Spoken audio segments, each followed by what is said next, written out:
Mike Damergis here for RotoExperts.com and the Xlog.com. That's CHEXLOG.com. And we're at the lovely CitiField here in Flushing, New York for RotoExperts at the Ballpark. And Scott, we're in mid-May, and the Mets are fighting for the NL East.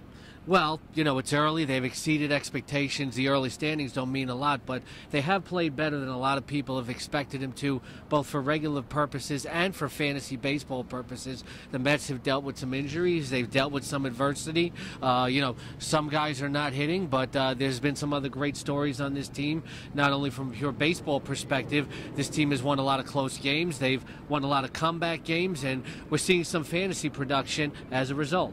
And speaking a little adversity, Ike Davis has been struggling, and you had a chance to catch up with him. Yeah, Ike really struggling at the plate early, hitting under 200. Pitchers really working him inside. And we asked Ike here, is there anything that he's working on specifically to get things turned around?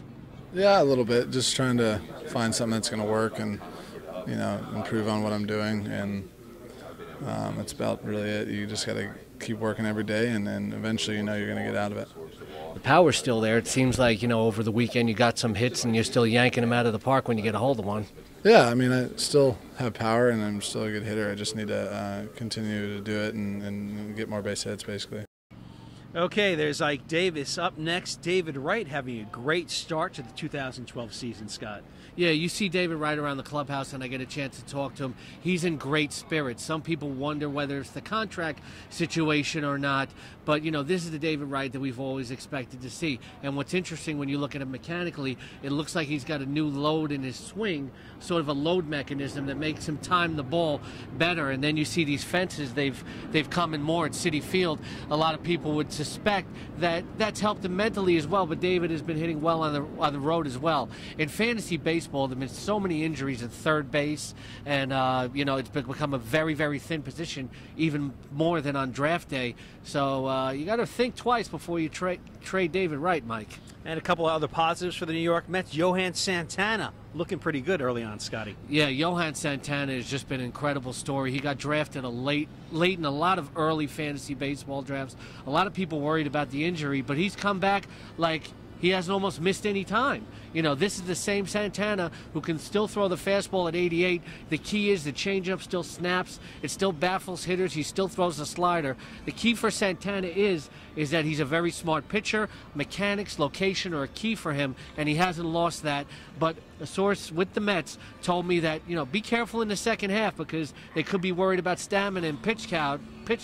So you might want to trade Johan Santana in fantasy baseball right around the All-Star break. Well, he looks good right now. Another guy looking good for the New York Mets, Mr. Daniel Murphy. Yeah, it's all about health for Daniel Murphy. Daniel Murphy has been revving it up, you know, ever since the beginning of the season. He's kept the average above 300.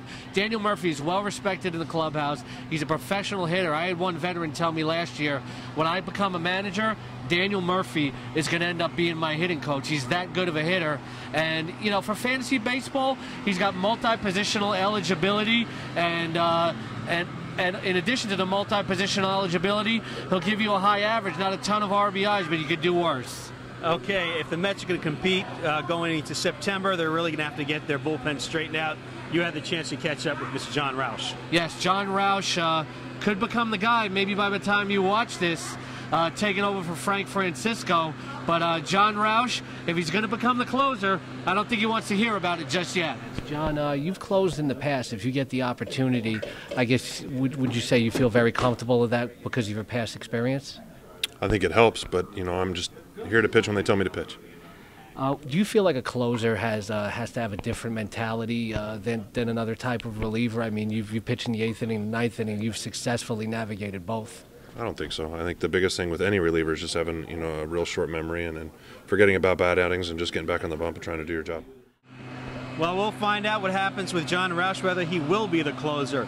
Up next, a pressing issue is Josh Tolu, who's had this concussion issue. In all of his sports, this has been a real serious issue. Hockey, football.